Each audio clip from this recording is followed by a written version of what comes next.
Jai Shri Gurudev. Welcome to Business Studies online class. Today we are going to study the features of formal organization. In the previous class I have already told what is formal organization. Within a circle we have to follow the rules, regulation which have already fitted or fixed by the top level management, isn't it? Today we are going to study the features. Formal ಆರ್ಗನೈಸೇಷನಲ್ಲಿ ಬರುವಂಥ features ಏನೆಲ್ಲ ಇದೆ, steps ಏನೆಲ್ಲ ನಾವು follow ಮಾಡಬೇಕು, ಯಾವುದೇ ರೀತಿಯಾದ ಸ್ಟೆಪ್ಸನ್ನು ನಾವು ಬಿಸ್ನೆಸ್ಗೆ ಇಂಪ್ಲಿಮೆಂಟ್ ಮಾಡಿಕೊಂಡು ಫಾಲೋ ಮಾಡಬೇಕು ಅಂತ ಇರುವಂಥ ಫೀಚರ್ಸನ್ನು today I am going to explain to you. Okay, so first step is it specifies relationship of the various job position. I have already told already fixed plan, already fixed the rules, regulation inside the organization. I have already told you in the previous classes, isn't it? So specify relationship of the various job position means already I have decided, the management is already decided which employee is going to work in a which department, exactly what work he have to follow, what work he have to do inside the organization. This is the first point. Already it specifies the relationship, already it have already fixed inside the business and the various job position also, which one is go to the which department and what work exactly he is going to do inside the organization, isn't it? So ಮೊದಲನೇದಾಗಿ specify ಮಾಡಿ already ಇಟ್ಟಿರ್ತಾರೆ ಯಾವ ಕೆಲಸವನ್ನು ಯಾವ employee ಮಾಡಬೇಕು, ಯಾವ ಪೊಸಿಷನ್ನಲ್ಲಿ ಅವನು ಇದ್ದು ಕೆಲಸವನ್ನು ಮಾಡ್ತಾನೆ, ಯಾವ ಡಿಪಾರ್ಟ್ಮೆಂಟ್ನಲ್ಲಿ ಅವನು ಕೆಲಸವನ್ನು ಇಟ್ಕೊಂಡು ಮಾಡ್ತಾನೆ. ಇದನ್ನು ನಾವು ಮೈಂಡಲ್ಲಿ ಇಟ್ಕೊಂಡು ಆಲ್ರೆಡಿ ಫಿಕ್ಸ್ ಆಗಿರುವಂಥ ಪೊಸಿಷನ್ಗೆ, ಫಿಕ್ಸ್ ಆಗಿರುವಂಥ ಡಿಪಾರ್ಟ್ಮೆಂಟ್ಗೆ ಅವರು ಹಾಕುವಂಥದ್ದು. Who? Top level. Next go to the second topic. It clarifies who has to report to whom, isn't it? Already plan fix ಆಗಿದೆ, ಯಾವ ಎಂಪ್ಲಾಯ್ ಯಾವ ಡಿಪಾರ್ಟ್ಮೆಂಟಿಗೆ ಹೋಗ್ತಾನೆ ಅಂತ ಗೊತ್ತಾಗಿದೆ, ಆ ಡಿಪಾರ್ಟ್ಮೆಂಟಲ್ಲಿ ಅವನು ಏನು ಕೆಲಸ ಮಾಡ್ತಾನೆ ಅಂತ ಗೊತ್ತಾಗಿದೆ. ಆವಾಗ ಏನಾಗುತ್ತೆ, the employee you have already know whom to report. ಈಗ ನಾನು ಅಸೈನ್ಮೆಂಟ್ ಮಾಡಿದ್ದೀನಿ, ನಾನು ಅಸೈನ್ಮೆಂಟ್ ಹೋಮ್ವರ್ಕ್ ಮಾಡಿದರೆ ಯಾವ ಸಬ್ಜೆಕ್ಟ್ ರಿಲೇಟೆಡ್ ಟೀಚರ್ಸ್ ನನಗೆ ಹೋಮ್ವರ್ಕ್ ಕೊಟ್ಟಿದ್ದಾರೆ ಆ ಅಸೈನ್ಮೆಂಟ್ ಮಾಡಿಬಿಟ್ಟು ಆ ಟೀಚರ್ಗೆ ತೊಗೊಂಡೋಗಿ ನಾನು ಸಬ್ಮಿಟ್ ಮಾಡ್ತೀನಿ. ಏನಕ್ಕೆ, ಅದು ನಾನು ಬರ್ದಿದ್ದೀನಿ ಕರೆಕ್ಟ್ ಇದೆಯಾ ತಪ್ಪಿದೆಯಾ, ಏನಾದರಲ್ಲಿ ರೆಕ್ಟಿಫಿಕೇಷನ್ ಮಾಡಬೇಕಾ, ಇಂಪ್ರೂವ್ಮೆಂಟ್ಸ್ ಮಾಡಬೇಕಾ, ಸೋ ಆನ್. ಓಕೆ, ಸೊ ಆ ಥರ ಇರುವಾಗ ಆ ಒಂದು ರೂಲ್ಸ್ ಏನನ್ನು ಫಿಕ್ಸ್ ಮಾಡಿರ್ತಾರೆ ಆ ರೂಲ್ಸ್ ಪ್ರಕಾರ ಡಿಫ್ರೆಂಟ್ ಡಿಪಾರ್ಟ್ಮೆಂಟಿಗೆ ಯಾರ್ಯಾರು ಹೋಗಿರ್ತಾರೆ ಆ ಹೋಗಿ ಕೆಲಸ ಮಾಡಿರೋರಿಗೆ ಪಕ್ಕ ಕ್ಲಾರಿಫಿಕೇಶನ್ ಇರುತ್ತೆ. ಏನನ್ನ, whom should I report to whom. ಅರ್ಥ ಆಯ್ತಾ? ಯಾರಿಗೆ ನಾನು ಹೋಗಿ ನನ್ನ ಒಂದು ಅಸೈನ್ಮೆಂಟನ್ನು ರಿಪೋರ್ಟ್ ಮಾಡಬೇಕು. ಈಗ ಫಿನಾನ್ಸಲ್ಲಿ ಮಾಡಿರೋರು ಮಾರ್ಕೆಟಿಂಗ್ ರಿಪೋರ್ಟ್ ಮಾಡಲ್ಲ, ಮಾರ್ಕೆಟಿಂಗ್ನಲ್ಲಿ ಮಾಡಿರೋರು ಫಿನಾನ್ಸಿಗೆ ರಿಪೋರ್ಟ್ ಮಾಡಲ್ಲ. ಯಾಕೆ? ಡಿಫ್ರೆಂಟ್ ಫಂಕ್ಷನ್ ಸ್ಟ್ರಕ್ಚರ್ ಆಲ್ರೆಡಿ ನಾನು ಹೇಳಿದ್ದೆ. ಅದರದ್ದೇ ಡಿಪಾರ್ಟ್ಮೆಂಟಿನ ಹೆಡ್ಸ್ ಅದರದ್ದೇ ಡಿಪಾರ್ಟ್ಮೆಂಟಿಗೆ ನೇಮಕ ಮಾಡಿರೋದ್ರಿಂದ ನೀವು ಮಾಡಿರುವಂಥ ಕೆಲಸ ಆ ಡಿಪಾರ್ಟ್ಮೆಂಟಿನ ಹೆಡ್ಸ್ಗೆ ನೀವು ತೊಗೊಂಡೋಗಿ ರಿಪೋರ್ಟ್ ಮಾಡಬೇಕು, ಹೌದಲ್ವಾ? So this is the second features you have to follow inside the business. Let's go for the third one. Efforts of various departments are coordinated. Efforts ಅಂತಂದರೆ what you mean by efforts? Effort ಅಂದರೆ ನೀವು ನಿಮ್ಮ ಶಕ್ತಿ ಮೀರಿ ಮಾಡುವಂಥ ಕೆಲಸಗಳು, ನಿಮ್ಮ ಯುಕ್ತಿಯಿಂದ ಮಾಡುವಂಥ ಕೆಲಸಗಳು, ಎಷ್ಟು ನೀವು ಹಾನೆಸ್ಟಾಗಿ ಹಾರ್ಡ್ ವರ್ಕ್ ಮಾಡ್ತೀರಾ ಅದಕ್ಕೆ ಎಫರ್ಟ್ ಅಂತ ಕರೀತೀವಿ. The various departments are coordinated ಅಂದರೆ ಫಂಕ್ಷನಲ್ ಸ್ಟ್ರಕ್ಚರಲ್ಲಿ ಡಿಫ್ರೆಂಟ್ ಡಿಪಾರ್ಟ್ಮೆಂಟ್ಸ್ ಇದೆ ಅಂತ ಹೇಳಿದೆ. ಆ ಡಿಫ್ರೆಂಟ್ ಡಿಪಾರ್ಟ್ಮೆಂಟಲ್ಲಿ ಬರುವಂಥ ಒಂದು ಕೋಆರ್ಡಿನೇಷನ್. ಯಾವಾಗ ನಾವು ಕಂಪ್ನಿ ಮಾಡಿರುವಂಥ ರೂಲ್ಸ್ ರೆಗ್ಯುಲೇಷನನ್ನು ಫಾಲೋ ಮಾಡ್ತೀವಿ, ಆ ಫಾಲೋ ಮಾಡುವಾಗ ಆಟೋಮ್ಯಾಟಿಕಲಿ ಆ ರೂಲ್ಸು ರೆಗ್ಯುಲೇಷನ್ನು ನಮಗೆ ಡಿಫ್ರೆಂಟ್ ಡಿಪಾರ್ಟ್ಮೆಂಟ್ಸ್ ಜೊತೆ ಕೋಆರ್ಡಿನೇಟ್ ಮಾಡೋಕ್ಕೆ ಹೆಲ್ಪ್ ಮಾಡುತ್ತೆ. Directly or indirectly they use to help us while giving a coordination between the different departments. So this is the third step, and let's go for the fourth one. To achieve the objectives specified in the plan. To achieve the objective I have told you in the planning chapter. Objective is nothing but a goal or target, ಹೌದಲ್ವಾ? So to achieve the objective ಅಂದರೆ target ಅನ್ನು achieve ಮಾಡಬೇಕು ಅಂತಂದರೆ specified in the plans. Whatever the plans they have already specified in the organisation.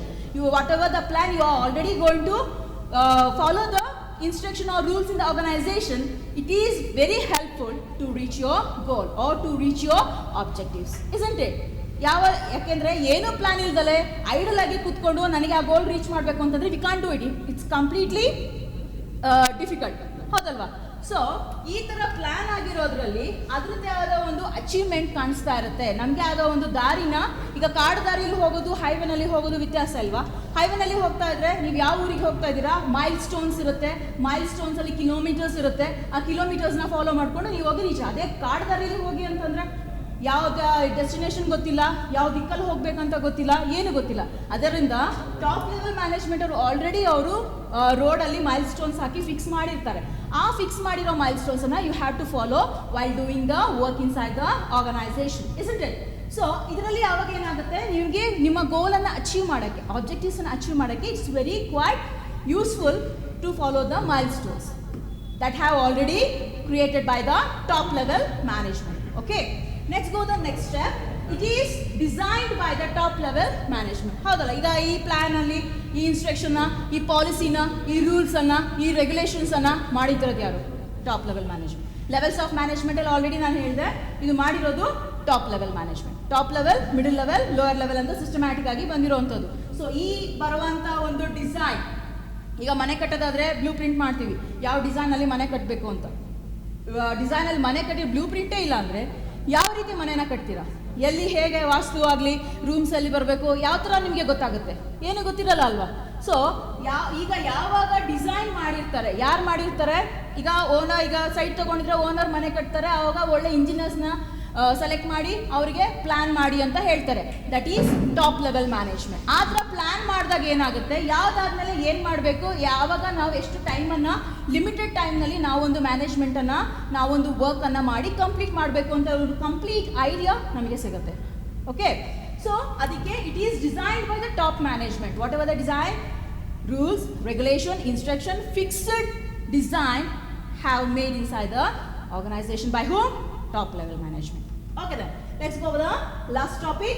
Work to be performed, interpersonal relationship among the employees. Work to be performed. What are the work you have already doing inside the department, inside the company, inside the organization? We know all about that, isn't it? So now it should be performed interpersonal, means the coordination between the workers, coordination between the departments, coordination between the heads of the departments, and coordination between the management, top level management, 3 levels of management. ಅದೇ ಥರ not only it related to the employees, or not only it related to the head department heads, or not only it is related to the top level management, it is completely related to the all the 3 levels of management. Okay, so work to be performed, interpersonal relationship, it's going to create an interpersonal relationship between each employees. You are going to create a interpersonal related between the each employees. ಆ ಥರ coordination ಬಂದಾಗ ನಾವೇನು ಕೆಲಸ ಮಾಡ್ತಾ ಇದ್ದೀವಿ, ನಮ್ಮಲ್ಲಿ ಏನು ತಪ್ಪು ನಡೀತಾ ಇದೆ, ಕೋಆರ್ಡಿನೇಷನ್ ಇದ್ದರೆ ನಮಗೆ ಹೆಲ್ಪ್ಫುಲ್ ಆಗುತ್ತೆ. ಆ ಡಿಪಾರ್ಟ್ಮೆಂಟ್ ಏನು ನಡೀತಾ ಇದೆ ಅಂತ ಈ ಡಿಪಾರ್ಟ್ಮೆಂಟಿಗೆ ಗೊತ್ತಿರಲ್ಲ, ಈ ಡಿಪಾರ್ಟ್ಮೆಂಟಲ್ಲಿ ಏನು ನಡೀತಾ ಇದೆ ಅಂತ ಆ ಡಿಪಾರ್ಟ್ಮೆಂಟಿಗೆ ಗೊತ್ತಿರಲ್ಲ. ಸೊ ಅವ್ರದ್ದೇ ಆದ ಒಂದು ಡಿಪಾರ್ಟ್ಮೆಂಟಲ್ಲಿ ವರ್ಕ್ ಮಾಡ್ಕೊಂಡು ಹೋಗ್ತಾ ಇದ್ರೆ ಲಾಸ್ ಆಗೋದು ಯಾರಿಗೆ? ಕಂಪ್ನಿಗೆ. ಸೊ ಕಂಪ್ನಿ ಅವ್ರದ್ದೇ ಆದ ಒಂದು ಪ್ಲ್ಯಾನ್ ಮಾಡಿಕೊಂಡು ಅವ್ರದ್ದೇ ಆದ ಒಂದು ಡಿಸೈನನ್ನು ಮಾಡಿ ಇದನ್ನೇ ನೀವು ಫಾಲೋ ಮಾಡಬೇಕು ಅಂತ ಎಲ್ಲ ಡಿಪಾರ್ಟ್ಮೆಂಟ್ಸ್ಗೆ, ಎಲ್ಲ ವರ್ಕರ್ಸ್ಗೆ, ಎಲ್ಲ ಹೆಡ್ಸ್ಗೆ ಹೇಳಿದರೆ ಅವರವರಲ್ಲಿನೇ ಒಂದು ಕೋಆರ್ಡಿನೇಷನ್ ಬೆಳ್ಕೊಳ್ಳುತ್ತೆ, ಅವರಲ್ಲಿನೇ ಒಂದು ಇಂಟರ್ಪರ್ಸನಲ್ ರಿಲೇಷನ್ಶಿಪ್ ಬೆಳ್ಕೊಳ್ಳುತ್ತೆ. ಯಾವಾಗ ಅದು ಬೆಳ್ಕೊಳ್ಳುತ್ತೆ, ನಮ್ಮ ಕಂಪ್ನಿ ಅವರು ಅಂದ್ಕೊಂಡಿರೋ ಮಟ್ಟಿಗೆ ಆ ಒಂದು ಗೋಲನ್ನು ರೀಚ್ ಮಾಡಲಿಕ್ಕೆ ಅದು ಸಹಾಯ ಮಾಡುತ್ತೆ. ಯಾವಾಗ? ಕೋಆರ್ಡಿನೇಷನ್ ಬರುವಾಗ. ಕೋಆರ್ಡಿನೇಷನ್ ಇರಬೇಕಾಗಿರೋದು ಎಂಪ್ಲಾಯೀಸಲ್ಲಿ ಮಾತ್ರನಾ? ಅಲ್ಲ, ಎಲ್ಲ ಡಿಪಾರ್ಟ್ಮೆಂಟ್ಸ್ನಲ್ಲೂ ಇರಬೇಕು. ಟಾಪ್ ಲೆವೆಲಿಂದ ಮಿಡಲ್ ಲೆವೆಲ್, ಮಿಡಲ್ ಲೆವೆಲಿಂದ ಲೋಯರ್ ಲೆವೆಲ್, ಆಲ್ ದ 3 ಡಿಪಾರ್ಟ್ಮೆಂಟ್ಸಲ್ಲಿ ಇರುವಂಥ ಒಂದು ಕೋಆರ್ಡಿನೇಷನ್ ಇದ್ದಲ್ಲಿ ಮಾತ್ರ ನಾವೊಂದು ಫಾರ್ಮಲ್ ಆರ್ಗನೈಸೇಷನನ್ನು ಸೃಷ್ಟಿ ಮಾಡ್ಬೋದು, ಆ ಫಾರ್ಮಲ್ ಆರ್ಗನೈಸೇಷನ್ನ ಕ್ರಿಯೇಟ್ ಮಾಡ್ಬೋದು, ಸಿಸ್ಟಮ್ಯಾಟಿಕ್ ಆಗಿ ಸ್ಮೂತ್ ಆಗಿ ಕಂಪ್ನಿನ ರನ್ ಮಾಡ್ಬೋದು. Easily we can reach the goal or objectives by doing the or following the formal organization. So in the next class I'm going to tell about the another topic for the formal organization. This is the 6 steps we should follow in the formal organization. Okay, thank you.